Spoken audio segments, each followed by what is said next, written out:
It's easy to overlook just how horrifying the original Alien was for audiences back in 1979.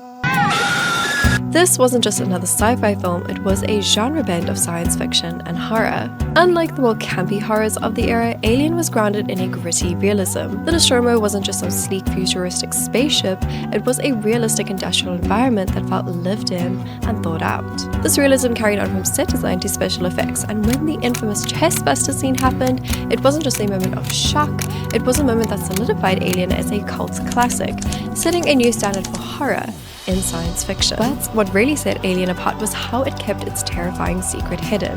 The iconic xenomorph doesn't fully appear until well into the film, building tension and dread in ways that hadn't been done before. The idea of a haunted house in space was revolutionary, combining the loneliness of deep space with a visceral fear of a creature feature. But over the years, the Alien franchise has gradually lost both sets of its teeth. Aliens pivoted to a more straightforward action film, and the sequels have drifted further from the horror that made the original feel so iconic. They've also begun to recycle scares that, while shocking the first time, now feel almost routine. By the seventh film, watching characters discover acidic blood or facehuggers implanting embryos in unwilling hosts has just lost its impact.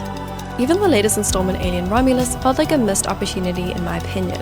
While I do think this was a fantastic film and I love the symbolism and story, despite being hyped as a return to form and drawing inspiration from the terrifying Alien Isolation game, it failed to deliver anything new to the Alien universe, besides that engineer-esque xenomorph hybrid, maybe? What are we calling this thing?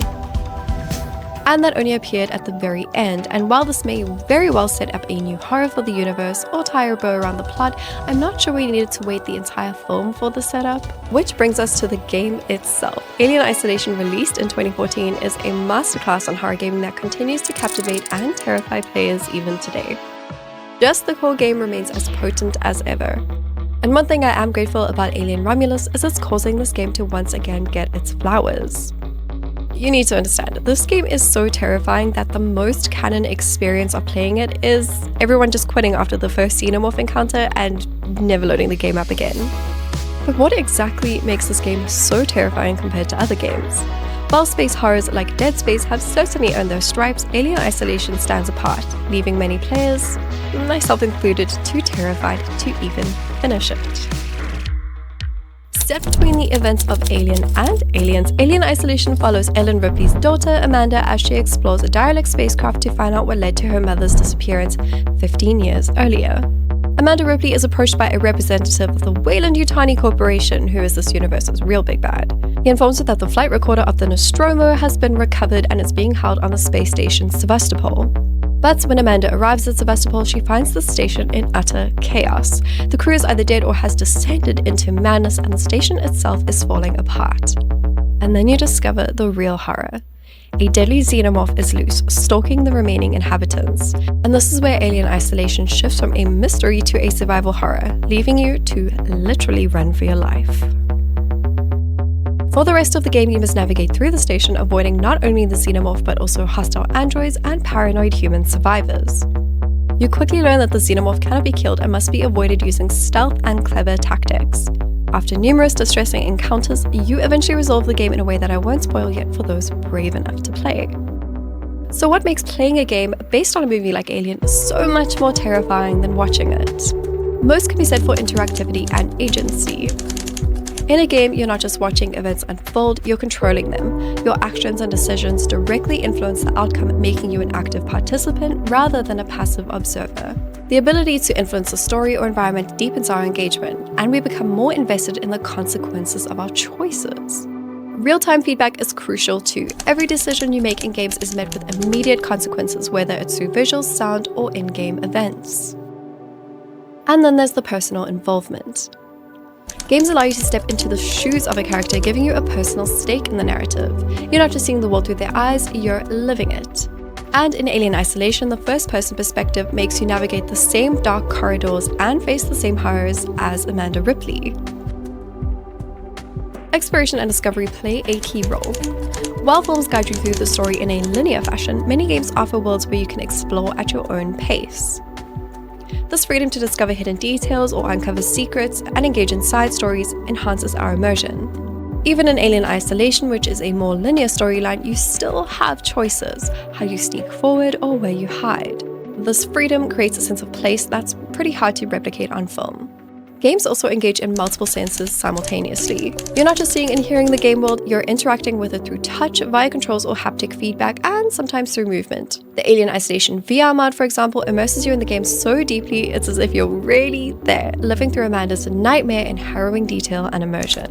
Active problem solving is another factor. Games challenge you to think critically, solve puzzles, and react quickly. This keeps you mentally present, heightening your immersion as you navigate the game's challenges. While movies may allow you to switch off or scroll while you watch, games require your full attention and participation.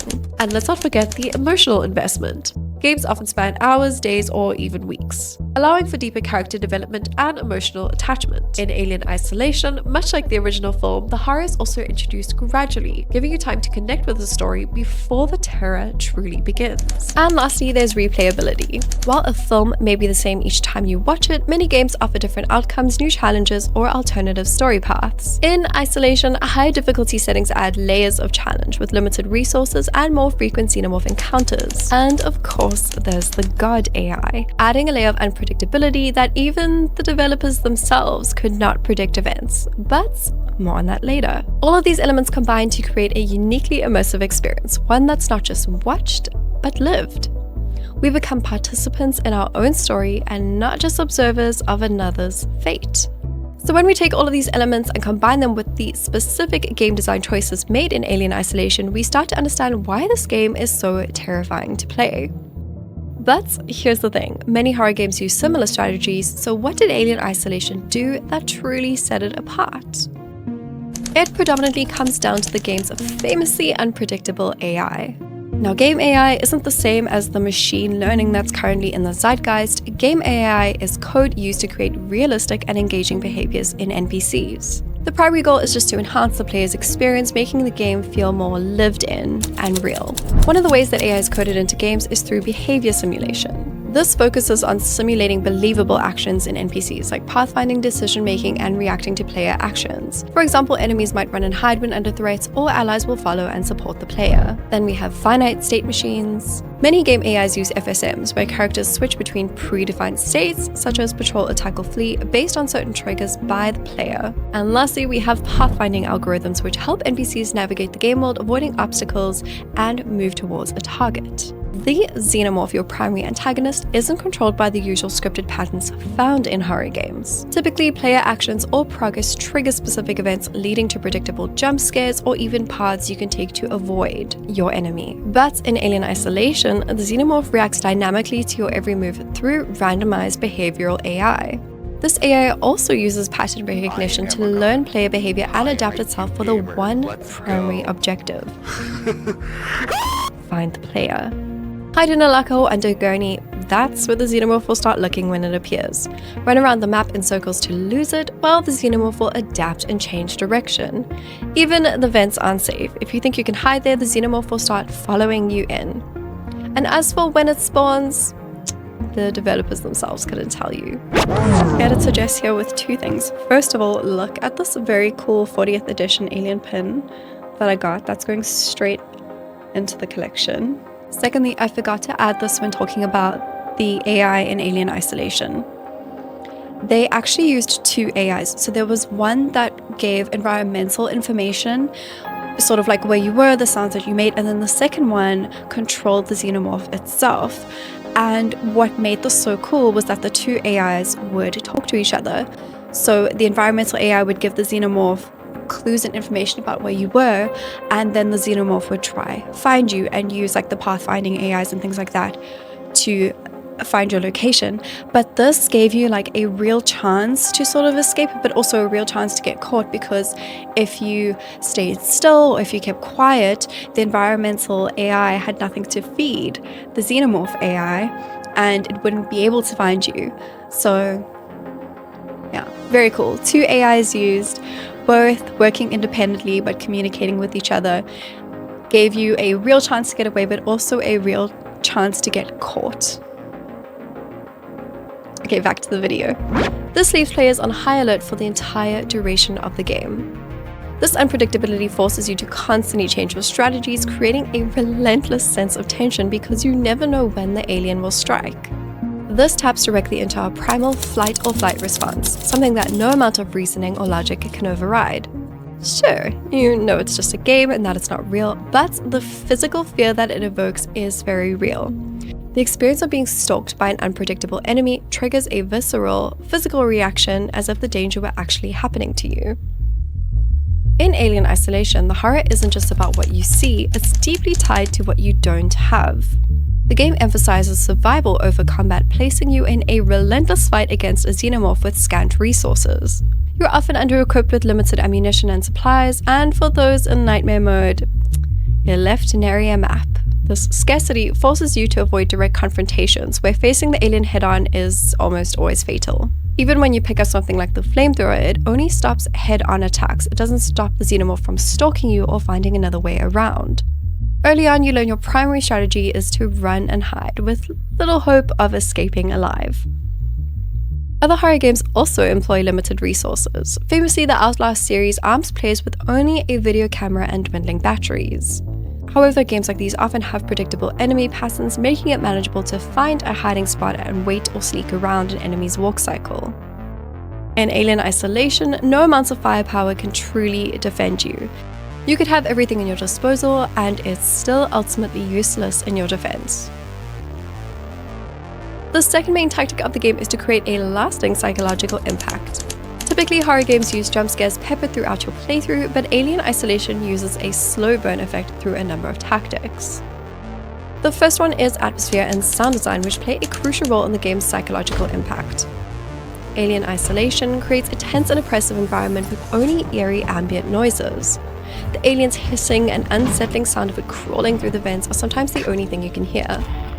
The minimalistic soundtrack adds to the tension, often leaving players with unnerving silence punctuated by moments of sharp and fear-inducing sounds.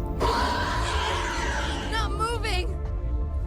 Everything is realistic and ambient instead of using swelling music to fabricate tension. And players must manage their own noise to avoid detection, adding to the suspense. And for those who really want to up the ante, you can add your microphone noise as well. The xenomorph's presence is felt through sound before it's seen, leaving you only a few seconds to hide, preferably in a new spot. The persistent threat of the alien sets this game apart from other horror games, where danger is often more localized or occurs in set-piece encounters. In Alien Isolation, there is a constant, omnipresent danger. The game's setting, the claustrophobic Sevastopol station, intensifies the fear.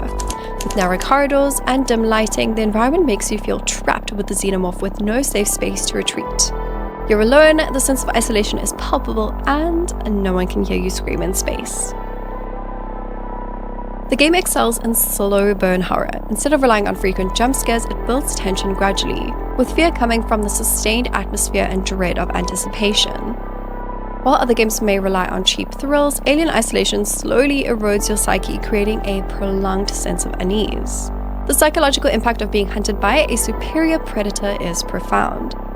The fear goes beyond the immediate danger, it's more about the mental strain of constantly being on alert. This primal fear of being stalked lingers long after you've stopped playing. Every aspect of a character is also intentional. Have you ever felt like your character is running just a bit too slowly and not getting away? That's all by design. Someone had to code that in. In game design, we can change a character's movement speed or add actions like them dropping items, or even create lengthy reload animations to add to the tension of getting away. Alien Isolation achieves this with lengthy animations and sequences to open doors, and adding those horrible long wait times for the train terminals. And of course, limiting your running speed to an average that's never quite fast enough to get away. Watching Alien Romulus, I first realized there was a nod to the game when I saw the registration points. In Alien Isolation, these served as save points where a player could record their progress, and much like save points causing dread for what's to come in games, the terminals always seem to precede terrible events for the characters in the film as well. On X, director Fede Alvarez also confirmed Alien Isolation was inspiration for the newest film in the franchise. It's clear that Isolation has been on Alvarez's mind throughout filming. In another post on X, he shared a library of books that he used when developing Alien Romulus, among which is the Alien Isolation art book. He's also revealed on social media a few times that he's an avid gamer, and that Dina from The Last of Us 2 was an inspiration for Kay. In Romulus, the path the characters took throughout the film also seemed heavily influenced by game level design to me. They ping-pong back and forth across their proverbial map, access codes and keys quite literally opened doors to new levels, and clear pathways were detoured for side quests. Problems were also solved by actual items you need to pick up, and you have to love the nod to aim assistance with the auto-aim protopulse rifle. As I mentioned earlier, Alien Isolation was set between the events of Alien and Aliens. Alien Romulus is set in the same window 5 years after Amanda encountered the xenomorphs in Isolation. And with the way the film ended, I'm wondering if there's another installment on the way set within this window. With that in mind, there is another credit we can give Alien Isolation. The game fits into the broader Alien universe. Isolation is not just a spin-off, a licensed likeness, or something to be brushed past. While Fox itself hasn't given the game events an explicit confirmation in the films, if you look into the official Alien RPG by Free League Publishing, you'll find confirmation of the game being canon. On page 15 of the core rulebook, there's a rundown of the Alien franchise, and it specifically calls out the salvage of Nostromo's flight recorder and its transport to Sevastopol Station. These are the key moments from Isolation. This is more than just a nod, it's a confirmation that the events from Isolation are part of the official lore. And the story doesn't end there. Amanda Ripley, the main character, also reappears in the mobile game Alien Blackouts and in several comic book series. You might also remember that Amanda briefly appears in the special edition of Aliens, her photograph being showed to her mother, Ellen Ripley, when she wakes up from hypersleep. However, there's a 2022 novel Alien Colony War which starts to muddy the waters on what we thought we knew about Amanda's fate. The book suggests that her reported death in Aliens might not be the whole story. According to her husband Chad McLaren, Amanda was placed in cryo while they searched for a cure for her cancer. This twist leaves her fate ambiguous, opening the door for a possible return in the future, but also putting main characters in cryo until they're either needed or not at a later stage is kind of a modus operandi for the Aliens franchise. We've just kind of accepted it at this point. And if you're wondering about that plot hole from the Aliens movie, how the warning beacon on LV-426 was missed, Alien Isolation seems to cover that as well. In a flashback sequence, the crew of the Nesdora finds and deactivates the beacon, explaining why it's not there when the colonists arrive decades later. This fix ties Alien Isolation neatly into the franchise, making it an essential part of the Alien puzzle. In the realm of horror gaming, Alien Isolation stands unparalleled. What sets this game apart is not just the ability to make players jump, but its relentless psychological torment. Unlike many horror games that rely on predictable jump scares or patterns which can be learned, or even life-saving loot, Alien Isolation immerses players in a world where dread is your only constant companion. The game's hallmark is its dynamic AI, where the xenomorph's unpredictable behavior keeps players perpetually on edge. This ever-present threat, coupled with the meticulously crafted environments, claustrophobic corridors, eerie silence, and ambient sound design, creates a sense of isolation and vulnerability. Alien Isolation doesn't just evoke fear through what its players see, it manipulates what they don't see and what they must infer, creating an experience that is as mentally exhausting as it is terrifying, and in doing so, redefines what makes a horror game truly terrifying, proving that sometimes the scariest monsters are the ones we know are coming. Isolation stands as a testament to the power of interactive horror, proving that when done right, a game can evoke fear in a way that no film, or even a game since, ever could. If you enjoyed this video and would like to see more game theory analysis, please consider subscribing. Until then, happy playing!